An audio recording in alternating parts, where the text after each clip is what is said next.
Welcome to Socials with the Saints. This is a special opportunity to take a break from your daily routine and meet someone who can teach, encourage, and inspire us. You've probably heard of Joan of Arc, but what does a peasant girl turned soldier have to do with us today? Well, we all have battles in life, don't we? Hear her story in a new way today by walking with me through history, which will help us better understand how to face our situations with grace and courage.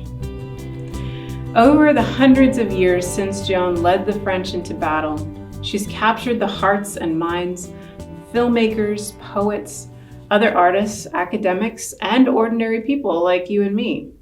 I portrayed Joan of Arc in public grade school for a research project. But who was she? Not the legend, but the person. As I share her story, know that I'm doing so largely from the words of Joan herself or of those who knew her. Let's start with her time period. In the 1400s, France was weary from what we call today the 100 Years' War. The mentally ill King Charles VI had died, and war was to determine the throne's rightful successor, with three main groups involved. England's princes were sons of French nobility and eager to secure the crown. Those who sided with the King of England were loyal to the Duke of Burgundy. We'll hear this side referred to as the Burgundians. Then, of course, there were those loyal to the French.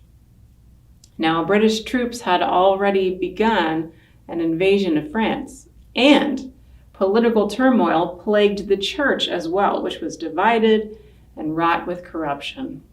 Well, in the year 1412, in the small village of Domremy, husband and wife Jacques d'Arc and Isabel bore a daughter into their farming home on the Feast of the Epiphany, which is the Catholic celebration of God's revelation to the greater world in the face of the innocent infant, Jesus. Jacques and Isabel named their child Jeanne, translated as Joan, a feminine form of the name John. They called her Jeannette. Among their 5 children, sisters Joan and Catherine trained at the spindle and in sewing. Joan would confidently say, "In sewing and spinning, I fear no woman." Acquaintances testified she was so good. All the village loved her. Even as a girl and adolescent, she was kind and thoughtful, showing concern and care for her sick neighbors, and she received sacraments often. Although she could not read or write, she knew well basic prayers that her mother had taught the children. Now, war had affected their family, especially when they had to flee the invasion of Domremy. Their village was plundered at least once. When Joan was 13, she experienced a voice accompanied by a great light. She recognized it as an angel and said, quote, "This voice has always guarded me well, and I have always understood it. It instructed me to be good and to go often to church. It said to me, 'Go, raise the siege which is being made before the city of Orleans. Go,' it added to Robert de Baudricourt, captain of Vauquelin. 'He will furnish you with an escort to accompany you,'" unquote. She would later identify what she called her voices as St. Margaret of Antioch, St. Catherine of Alexandria, and Archangel Michael. By the time she was 16, she left home for her uncle's house, where she stayed for 8 days, and when she told him, "I must go to Vauquelin," he took her. Joan's voice led her to identify Captain de Baudricourt, who twice refused to speak to her. Joan protested to her insistent voice that she was a poor girl who didn't know a thing about riding or fighting. The voice responded, "It is God who commands it." So she went for a 3rd try. This time, the captain provided her with an escort, just as the voice had said. And on went this miraculous string of events. The peasant girl was given a knight, a squire, and 4 servants. She dressed in men's clothing, which she testified was necessary, and that her council had agreed it was good to do so, perhaps for the sake of the men who accompanied her, but also for her own safety among the soldiers. Well, after attending Mass at an abbey, or she stayed at an abbey and attended Mass, then she and her escort went to see the Dauphin, the son of the deceased King Charles the Mad. The Dauphin, testing whether this Joan had been truly sent by God, disguised himself as a courtier and stood in the court with all the other people there in the royal chamber. Thanks to her guiding voice, Joan immediately went to him, bowed down, embraced his knees, and said, "God give you a happy life, sweet king."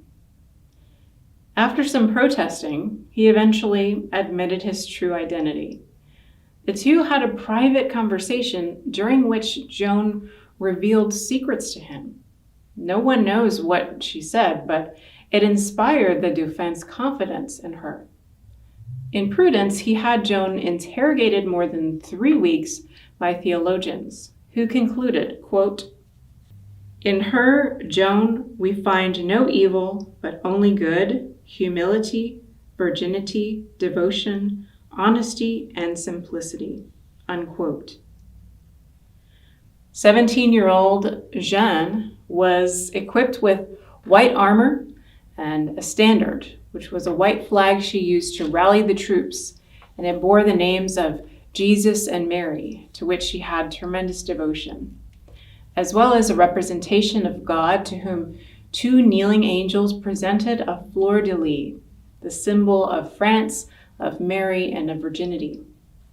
Joan called herself La Pucelle, the maid, or virgin. Additionally, Joan's voices instructed her that a sword would be found behind the altar at a certain church, which it was. 5 crosses were engraved on it. And though she chose not to use the sword or any other weapon, she kept it with her. Now, for 7 months, the city of Orleans had been besieged before Joan arrived on April the 29th, 1429. She first warned the English by way of letters to leave. Then, on May the 4th, she led the French to capture the most intimidating English fortress. She vowed not to fight or put on armor the next day, the feast of the Ascension. Instead, she dictated a note which was fastened to an arrow and shot over into the English lines, warning them to abandon their forts. They received it by insulting and degrading her, and she began to sigh and weep and call on the King of Heaven to help her. On May the 6th, Joan exclaimed to her troops, "In the name of God, let us go on bravely." And the English fortress of the Augustines was captured. That evening, she requested that her chaplain stay close to her the next day, as she prophesied, "Tomorrow blood will flow from my body above my breast." Joan was the first to set a ladder against the fortress on May the 7th and was wounded by a crossbow bolt.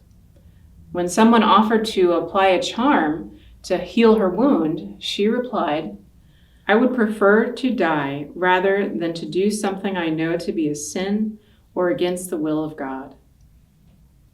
She returned to the battlefield bravely, inspiring the French troops to end what had been a 7-month siege. Joan would necessarily sleep among the soldiers. They testified to never feeling lust for her, her very presence deterring their sinful thoughts. One said, quote, "Her words put me on fire, inspiring in me a love for her that was, I believe, divine," unquote. Joan had the priests who accompanied them carry a banner of the crucified Christ and twice daily sing Marian hymns. She accompanied them, but forbade any soldier from participating if he had not confessed his sins. She was adamant that her troops conduct themselves in virtue. Well, one who became her friend was Jean II d'Alençon, a French duke and a former prisoner of war who had sold all that he had to the English as his ransom. He and Joan conducted a successful military campaign on the Loire River. And, although she was a brave leader, Joan was seen weeping for the victims of war, whether French, Burgundian, or British. In March of 1429, Joan had prophesied that the Dauphin would be crowned in 4 months' time, and he was on July the 17th. Now, this was one of her many prophecies. After the coronation, however, his support for Joan seemingly disappeared. Her military campaigns began to fail. In Paris, she received an arrow in the thigh and was dragged out of harm's way by d'Alençon. In May of 1430, at Compiègne, she was dragged from her horse and became a prisoner of the Burgundians, who sold her to the British for a great sum of money. As biographer Alban Butler points out, the British could not condemn her to death for defeating them in battle, but they could have her sentenced as a sorceress and a heretic. It was not uncommon for women to be accused of witchcraft. Witch hunts have taken place throughout history and across the globe, typically when women step outside of normal roles into positions of influence.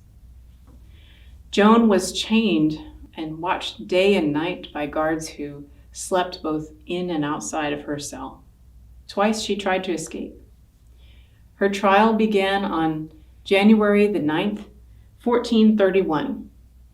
She endured relentless interrogation, humiliating physical examinations to ascertain her virginity, mental torture, the same questions over and over again, sleep deprivation, violations of the seal of confession, and her captors threatened to torture her painfully. Joan's voices counseled her to answer them boldly, and she did. Once, she was asked if she were in a state of grace, that is, without mortal sin. She said, quote, "If I am not, may God place me there. If I am, may God so keep me. I should be the saddest in all the world if I knew that I were not in the grace of God." Her inquisitors were stunned. Joan was often questioned about her choice to wear men's clothing and whether she would wear a woman's dress. The clergy who served on the tribunal later said that Joan had kept her attire tied tightly together with 20 cords during her months in prison because she said she needed such an outfit to protect herself. Quote, "When the judge told her that it wasn't proper for a woman to wear men's clothing, she said she didn't dare give up the hosen, nor to keep them but firmly tied, because her guards had attempted to rape her a number of times." On May 24th, she was shown the scaffold where she would be burned. She then decided to put on a woman's dress and signed a document renouncing her voices, expecting to be taken to a church and to be allowed to receive the Eucharist. Instead, she was taken back to English prison. She returned to wearing male clothing, and the accusation of her heresy returned. On May the 28th, she declared, "What I said for fear of the fire. It is true that God has sent me." 2 days later, she was led to be burned at the stake before hundreds of laity, clergy, soldiers, and dignitaries. She asked for a cross, and one was made for her with sticks, which she tenderly kissed. She requested, "I pray you, go to the nearest church and bring me the cross and hold it level with my eyes until I am dead. I would have the cross on which God hung be ever before my eyes while life lasts in me." As the flames rose, she ceaselessly cried out the name of Jesus. A royal secretary exclaimed, "We are lost. It is a good and holy person that was burned." As Sister Anne Estelle has reflected, it is fitting that Joan was canonized in 1920 victoriously as a virgin, in keeping with the name she chose for herself, La Pucelle, as a tribute to her love for the Virgin Mary and as a sign of the Church's belief from the time of St. Augustine that no violence against a woman, no rape, can destroy a person's purity, rob them of their spiritual virginity and personal dignity.